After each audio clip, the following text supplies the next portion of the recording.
I'm going to tell you a story about an old woman named Mary. Mary was 78 years old. She lived alone in a small village surrounded by green hills, tall trees, and a quiet river. Her house was made of wood and stone, and it had a red roof that could be seen from far away. There was a small garden behind her house where she grew tomatoes, cucumbers, and flowers. Every morning she would wake up early, open her window, and breathe the fresh air of the village. She would listen to the birds singing on the branches and feel the gentle wind on her face.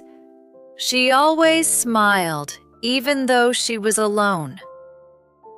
Mary had 3 children, one son named Daniel and 2 daughters named Lisa and Anna. They all lived in the city, far away from her village. They were all busy with their jobs and families. Daniel was a businessman who worked day and night. Lisa was a doctor who always had patients to take care of. Anna was a teacher, always busy with her students and school activities. Mary also had 5 grandchildren. She loved them more than anything in the world. But sadly, her children and grandchildren rarely came to visit her. They did not call her often. Weeks passed. Then months passed, and Mary waited. Every day she sat in her wooden chair near the window, holding a photo album in her hands. She looked at the pictures of her children when they were young. She remembered how she took care of them when they were babies. She remembered how she cooked for them, washed their clothes, and helped them with their homework. She remembered how they used to hug her and say, "We love you, Mom." Those memories were like treasures in her heart. Sometimes the neighbors came to visit Mary. They brought her bread, milk, or fruits. They talked with her for a few minutes, but they had their own lives and could not stay long. After they left, silence filled the house again. Mary would sit in her chair, look at the road outside, and hope to see her children walking toward her. But nobody came. One day, Mary decided to bake cookies. She thought, maybe my children will come today. I will make their favorite cookies. Daniel likes chocolate cookies. Lisa loves cinnamon cookies. Anna likes cookies with raisins. I will prepare them all. She worked slowly, but with love. She mixed the dough, shaped the cookies, and put them in the oven. The sweet smell of cookies filled the house. Mary smiled. She imagined her grandchildren running into the kitchen, saying, "Grandma, can we eat the cookies now?" But the door remained closed. No one knocked. No one came. Mary took the cookies out of the oven and put them on a plate. She sat in her chair waiting. The sun went down. The sky turned orange, then dark blue, then black. Still, nobody came. Mary's heart felt heavy, but she did not cry. She whispered to herself, "Maybe tomorrow." Days passed. The cookies got old and hard. Mary did not throw them away. She kept them on the plate, hoping someone would eat them. One night, it was raining heavily. The wind was strong and the trees were shaking. Mary sat near the fireplace, wrapped in a warm blanket. She held a picture of her children in her hands. She touched their faces in the photo and kissed it gently. She whispered, "I miss you." Meanwhile, in the city, Daniel was sitting in his office. Papers were on his desk. His phone was ringing. He was tired. Suddenly, he looked at the calendar and realized something. "It has been more than 6 months since I visited my mother," he said to himself. "I should go soon." But then his phone rang again, and he forgot. Lisa was at the hospital. She was helping a patient. She thought, "I have not talked to my mother for a long time. I should call her tonight." But she finished work late at night and fell asleep without calling. Anna was at home checking her students' tests. She remembered her mother too. She said, "Maybe I will go next week. She will understand." And she continued working. Mary waited. Winter came. The village was covered in snow. Mary's house looked like a white dream. The trees were wearing white coats, and the river was frozen. Mary wore her old wool sweater and thick socks. She sat near the window watching the snowflakes fall. She loved snow. She remembered how she used to make snowmen with her children. She remembered their laughter. She sadly whispered, "Daniel, do you remember how we made a big snowman?" "Lisa, do you remember how you put a carrot as the snowman's nose?" "Anna, do you remember how you gave it your scarf?" Her voice was soft, full of love and pain. Her heartbeat was slow. Her body was weak. But her hope was still alive. One morning, Mary woke up feeling very tired.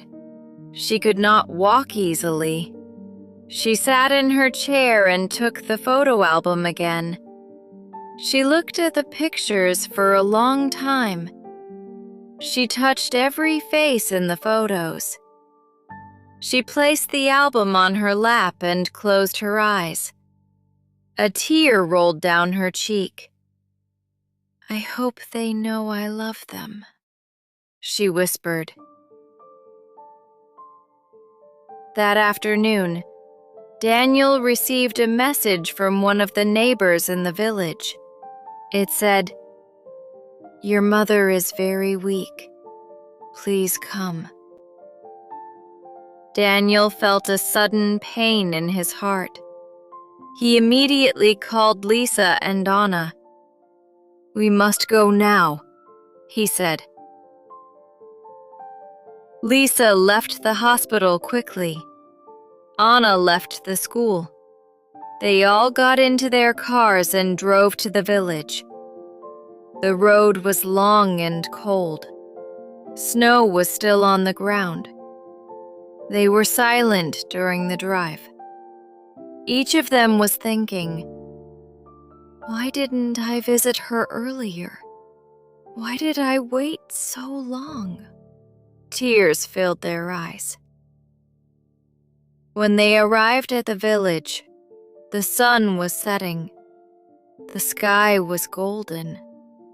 They ran to their mother's house and opened the door. The house was quiet. They saw their mother sitting in her wooden chair. Her head slightly tilted to the side. She was not moving. Her hands were holding the photo album tightly against her chest. Her eyes were closed. She looked peaceful. Daniel fell to his knees. Lisa covered her mouth with her hands. Anna screamed, "Mother!" They rushed to her. But she was already gone. She had passed away just a few hours before they arrived. Daniel took the photo album from her hands. It was wet with her tears. He opened it and saw a small note written inside. It said, "I waited for you. I love you. Always." Daniel cried loudly. His strong body was shaking. "Forgive me, Mother," he cried. "I should have come earlier. I was busy, but I should have made time for you." Lisa held her mother's cold hand and kissed it. "I am sorry, Mother," she whispered. "I helped so many patients, but I could not help you."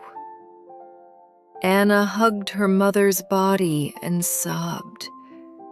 "I taught so many children, but I forgot the one who taught me everything." They cried together. Their hearts were full of regret. They looked at the cookies on the table. They were still there, old and hard. Daniel took one and bit it. It tasted dry, but he swallowed it with tears.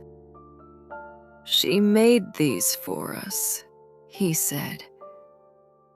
They stayed with their mother all night. They lit a fire in the fireplace and sat around her, holding her hands, talking to her, telling her how much they loved her. But it was too late for her to hear. The next day, the villagers came to help with the funeral. Everyone in the village loved Mary. They said, "She was kind. She always smiled. She deserved better." Daniel, Lisa, and Anna buried their mother near her garden, close to the flowers she loved. After the funeral, they sat together in her house. The silence was heavy. Daniel said, "We must not forget again. We must visit her grave often, and we must take care of each other. Mother would want that." Lisa nodded. "We were busy with life, but we forgot what truly matters." Anna wiped her tears. "Love is not only in words. It is in time, in presence." From that day on, they changed. They spent more time with their own children. They cooked together. They laughed together. But in their hearts, there was always a pain. The pain of losing their mother without saying goodbye. Sometimes they visited her grave and brought flowers. They sat beside it and talked to her. They said, "We love you. We miss you." And the wind would blow gently, as if it were her answer.